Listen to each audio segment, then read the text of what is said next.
ঈদ মানেই একটা অন্যরকম শান্তির অনুভূতি। সকালবেলার সেই খুশি, সেমাইয়ের গন্ধ আর পরিবারের হাসি সব মিলিয়ে অন্যরকম একটা দিন। আসসালামু আলাইকুম, ঈদ মোবারক সবাইকে। আজ আমি আপনাদের সাথে শেয়ার করব আমার ঈদের পুরো দিনটা। আশা করি ভিডিওটি আপনাদের কাছে ভালো লাগবে। চলুন একসাথে শুরু করি আজকের ঈদ ব্লগ। সকাল সকাল বাচ্চাদেরকে হালকা পাতলা মিষ্টি মুখ করে নামাজ পড়তে পাঠিয়ে দিলাম। যেহেতু ওর বাবা প্রবাসে থাকে, তাই দুই ছেলে একাই চলে গিয়েছে মসজিদে। প্রথমে আমি ঘি দিয়ে বাদামগুলোকে হালকা করে ভেজে নিয়েছি। এখন আমি আরো কিছুটা ঘি দিয়ে লাচ্ছা সেমাই ভেজে নিব। এখানে আমি লাচ্ছা সেমাইয়ের সাথে গুঁড়া দুধ আর চিনি দিয়ে দিলাম। চুলার আঁচটা লো হিটে রেখে খুব সুন্দর করে ভেজে নিব। এই তো আমার সেমাই ভাজা হয়ে গেছে।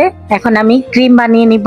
আগে থেকে জাল করে রেখেছিলাম গরুর দুধ 1 লিটার, সেটা আমি এখানে দিয়ে দিলাম। তারপরে দিয়ে দিলাম গুঁড়া দুধ, আরো কিছুটা কাস্টার্ড পাউডার, কনডেন্সড মিল্ক। তারপর খুব ভালো মতো মিক্স করে যখন এরকম ক্রিমি টেক্সচার চলে এসেছে, তখন আমি একটু ঘি দিয়ে দিলাম। এতে করে এই ক্রিমের ফ্লেভারটা আরো অনেক বেশি সুন্দর হয়। এই তো আমার ক্রিম বানানো হয়ে গেছে। তারপর ক্রিমটা যখন হালকা ঠান্ডা হয়ে এসেছে, তখন আমি আগে থেকেই সার্ভিং ডিশে আমি ভেজে রাখা সেমাই দিয়েছিলাম অর্ধেক পরিমাণ। আর এখন আমি ক্রিম দিয়ে দিলাম। তারপর বাকি সেমাইটা দিয়ে ভেজে রাখা বাদাম কিশমিশ দিয়ে দিলাম সাজিয়ে। এই তো তৈরি হয়ে গেল খুবই মজাদার নবী সেমাই। প্রতি ঈদে আমার ঘরে কিন্তু এই সেমাইটা থাকতেই হবে, কারণ আমার বাচ্চারা এই সেমাইটা খুবই পছন্দ করে। আর গতকাল আমি পুডিং বানিয়েছিলাম, সেই পুডিংটা এখন কেটে নিচ্ছি, ফ্রিজে ছিল। আর পুডিংটা এবার একটু পাতলা হয়ে গিয়েছে, কারণ আমি বড় মোল্ডে এটা স্টিম করেছিলাম। তো যাই হোক, পুডিংটা খেতে খুব মজা হয়েছিল।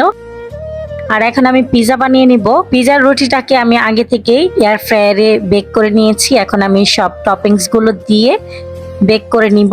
আচ্ছা বলেন তো আপু ভাইয়ারা, আপনারা কে কোথা থেকে আমার ভিডিওটি দেখছেন, আর আমার ভিডিও আপনাদের কাছে কেমন লাগে কমেন্টের মাধ্যমে কিন্তু জানাতে ভুলবেন না। আপনাদের লাইক এবং কমেন্ট আমাকে অনেক উৎসাহিত করে নতুন আরেকটি ভিডিও তৈরি করার জন্য।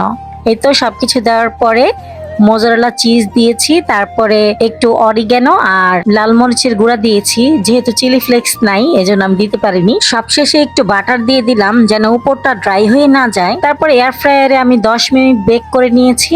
এই তো তৈরি হয়ে গেল মজাদার চিকেন পিৎজা। সাথে কিন্তু আমি সসেজ আর চিকেন বলও দিয়েছিলাম কেটে। আর পিৎজা আমি 2টা বানিয়েছি, একটা বানানোর পর আরেকটা বেকড হচ্ছে। আর এখন আমরা সকালের খাবারটা খেয়ে নিব। এই তো আজকের ঈদের সকালের আয়োজনে ছিল চিকেন পিৎজা, নবী সেমাই, পুডিং আর ঠান্ডা ঠান্ডা ম্যাঙ্গো জুস। আলহামদুলিল্লাহ। টানা 1 মাস রোজা রাখার পর কিন্তু খেতে তেমন একটা ভালো লাগে না। সকালবেলা মনে হয় যে কেমন যেন ধোকা ধোকা লাগে, যে রোজা রেখেছি এরকম লাগে। রোজার ঈদের সকালের আয়োজনটা একটু হালকা পাতলাই রাখি, মানে যেগুলো আমরা খেতে পছন্দ করি সেগুলোই করি আর কি। আর আমাদের ঘরে তেমন একটা তো মেহমান আসবে না। তো এই তো সকালে খুব মজা করে নাস্তাটা করে ফেললাম। তারপরে দুপুরের আয়োজনের জন্য চলে এসেছি, মানে সকাল সকালই চলে এসেছি, এখনো তো দুপুর হয়নি। ঈদের দিন রান্না বান্না করে সারাদিন শুধু খাই দেয় আর মুভি দেখা, শুয়ে থাকা, এটাই হচ্ছে আমাদের প্রবাসীদের বউদের ঈদ। তো যাই হোক, আজকের দিনে আপনাদের ভাইয়াকে কিন্তু খুবই মিস করছি আমি এবং আমার বাচ্চারা। আজকে দুপুরের জন্য রান্না করব পাক্ষি বিরিয়ানি। যেহেতু রোস্ট গরুর মাংস সবসময় খাওয়া হয়, ঈদ যেহেতু একটু তো স্পেশাল হতেই হয়, তাই না? তো তেলের উপর আমি গোটা গরম মশলা সব দিয়ে পেঁয়াজ কুচি দিয়েছি। আজকে পাক্ষি বিরিয়ানি রান্না করব আমি বাসমতি চাল দিয়ে। আর ফরচুনার এই চালটা কিন্তু খুবই ভালো। আর আমি মাংসটাকে আগে থেকে ম্যারিনেট করে রেখেছিলাম। টক দই, লাল মরিচের গুঁড়া, জিরার গুঁড়া, ধনিয়ার গুঁড়া, আদা রসুন বাটা, বাদাম পেস্ট, পরিমাণ মতো লবণ দিয়ে পেঁয়াজটা হালকা ভাজার পর এখন আমি মাংসগুলোকে দিয়ে দিচ্ছি। মাংসতে কিন্তু কোনো এক্সট্রা পানি দিব না, কয়েকটা কাঁচামরিচ দিয়ে দিলাম। এই তো এই পর্যায়ে আমি লিকুইড দুধ দিয়ে দিলাম।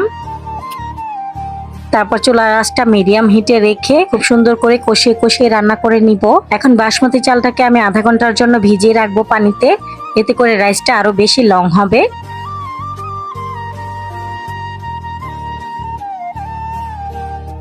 তারপর ফুটন্ত গরম পানিতে আমি বাসমতি চালগুলো দিয়ে দিচ্ছি। আর এদিকে মাংস রান্নাটা হয়ে গেছে। আমি উপর থেকে ঘি দিয়ে দিলাম, গুঁড়া দুধ দিয়ে দিলাম, একটু কেওড়া জল, গোলাপ জল দিয়ে দিলাম, আর একটু চিনি দিয়ে দিলাম। এতে করে স্বাদের ব্যালেন্সটা খুব ভালো হবে।